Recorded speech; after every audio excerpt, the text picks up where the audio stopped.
Hello guys, আসসালামু আলাইকুম। তো আজকে আমরা চলে আসলাম আমাদের কবুতরের লফটের কিছু আপডেট দিব।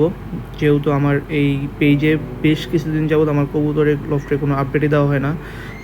আর এর আপডেট না দেওয়ার অন্যতম কারণ হলো যে বিভিন্ন ব্যস্ততার কারণে কবুতর লফটের এখানে বেশি যাওয়াই হয় না।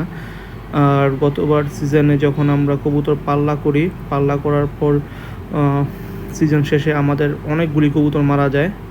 বিশেষ করে পাল্লা দেওয়ার কবুতর অনেকগুলি মারা যায়। তো তারপর থেকে কবুতর খুব একটা কেয়ার করা হতো না, মন খারাপ হয়ে গেছিলো। যাই হোক, আমাদের লফটে আজকে আমরা বেশ কিছু পরিবর্তন করব। তো সেই পরিবর্তনগুলোর মধ্যে হলো যে আপনারা দেখতে পাচ্ছেন যে আমাদের লফটে কিছু খাঁচা ছিল, খাঁচাগুলো আমরা সরাই ফেলছি, যে বাম পাশে যে খাঁচাগুলো ছিল, এবং এখানে যে পানির একটা ইসের মতো দেখতে পাচ্ছেন, দেয়ালের মতো, এটা ছিল যে আমাদের কবুতরগুলোকে শাওয়ার করার জন্য এটা ছিল, আমরা এটাও ভেঙে ফেলছি। মোটামুটি আমরা আপনাদের লফটে বেশ কিছু পরিবর্তন করছি, কারণ আমাদের এই সিজনের গত সিজনের শেষে অনেকগুলি কবুতর মারা যাওয়ার পরে আমাদের কবুতর অনেক কমে যায়, আর নতুন করে বেশ কিছু বাচ্চাও নিতে পারি নাই, যার কারণে আমাদের কবুতর লফটের জায়গা এমনিও কমে গেছে। তো আমরা আমাদের খাঁচাগুলো কিছু কমায় ফেলছি, আর যে বড় খাঁচাটা ছিল সেই খাঁচাটাও আমরা খুলে রং করে নতুন করে সেট আপ করতেছি। আর এগুলি যেগুলি দেখতে পাচ্ছেন, এগুলি হলো কবুতরের রেস সিস্টেম। যেহেতু আমরা কবুতরের লফটা একটু পরিবর্তন করবো, তাই একটু আধুনিকতার ছোঁয়া দিতে চাচ্ছিলাম। এই কারণে আমরা আগে এটা ছিল বাঁশ দিয়ে ছিল, যেটাকে বলে আড্ডা সিস্টেম। তো আড্ডা সিস্টেম বাঁশটা আমরা চেঞ্জ করে দিয়ে আমরা আমাদের নতুন খাঁচাটায় এরকম কবুতরের রেস্ট স্ট্যান্ড দিয়ে, যেটা কবুতরের জন্য খুবই কমফোর্টেবল, সেইভাবে আমরা সেট আপ করতেছি। তো আমরা ওইভাবে এগুলি সেট আপ করার যে প্রথম অবস্থায় যে এভাবে দিচ্ছি কাঠের সাথে দিয়ে, তো পুরোপুরি কাজটা শেষ হলে আপনারা দেখতে পাবেন আসলে ব্যাপারটা কত সুন্দর। আর যারা কবুতর পালন তারা অবশ্যই জানেন এগুলি কী কাজে ব্যবহার হয়, আর এগুলিতে কবুতর বসলে কতটুকু কমফোর্টেবলি বসতে পারে। যাই হোক, আমরা একদিন এই কাজটা করি, যদিও সারাদিন আমরা কাজটা শেষ করতে পারি নাই, বেশ কিছু কাজ ছিল, তাই এই কাজগুলি শেষ হইতে আমাদের 2 দিন সময় লাগে। তো ওইটাই যখন আমরা পরের দিন পাখি কাজগুলো শেষ করি, তখন দেখতে পাচ্ছেন আমাদের খাঁচাটা কত সুন্দর লাগতেছে। যেহেতু খাঁচাটা অনেক বড়, আমরা মাঝখানে একটা পার্টিশন দিয়ে দিব। তো মাশাল্লাহ, কবুতরের গুলাকে আমরা যখন ভিতরে খাবার দিছি, কবুতরগুলো সবই চলে আসছে এখানে। আমরা খাবার দেওয়ার ট্রেও বানাইছি, ট্রেটাও সম্পূর্ণ নিজেরই বানাইছি, নিজের মতো করে।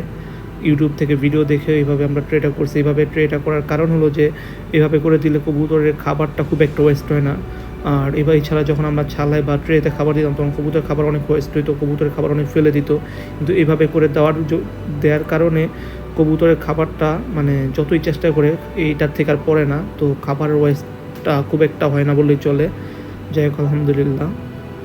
তো দেখতেই পাচ্ছেন আমাদের নতুন খাঁচায় নতুনভাবে সেট আপ করার পরে, রেসিস্ট্যান্ট দেওয়ার পরে কবুতরগুলো খাঁচাতে ঢোকার চেষ্টা করতেছে। যদিও এতদিন কবুতরগুলো একটু আনকমফোর্টেবল অবস্থায় ছিল, অন্য খাঁচায় ছিল, এভাবে ছিল না, তাই কবুতরগুলো খুব সহজে, সব কবুতর ঢুকে নেই, ম্যাক্সিমাম কবুতর ঢুকছে, বাট তারপর অনেকগুলি কবুতর ঢুকে নেই। যাই হোক, আমাদের কষ্ট কিছুটা হইলেও সাফল্য হয়েছে, বিকজ কবুতরগুলো খুব কমফোর্টেবল এখানে বসার চেষ্টা করতেছে। 2-1 দিন গেলে হয়তো এগুলি আরও ঠিক হয়ে যাবে, তখন কবুতর অন্য সময় যেইভাবে ছিল অন্য খাঁচাগুলিতে, এই খাঁচাগুলোতেও ওইভাবে অভ্যস্ত হয়ে যাবে।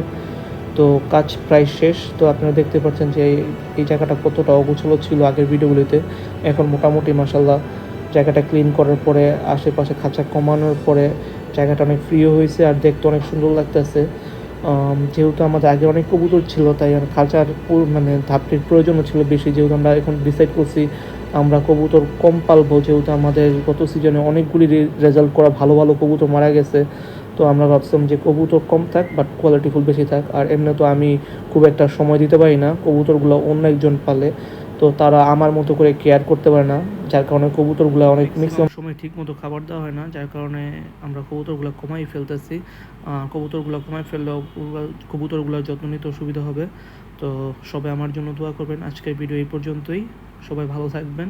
অবশ্যই ভিডিওটা যদি ভালো লাগে, অবশ্যই আমার ভিডিওটা শেয়ার করবেন এবং কমেন্টস করবেন। সবাইকে আমার পাশে থাকার জন্য, আমার পেজের পাশে থাকার জন্য অনুরোধ করা হলো। আসসালামু আলাইকুম।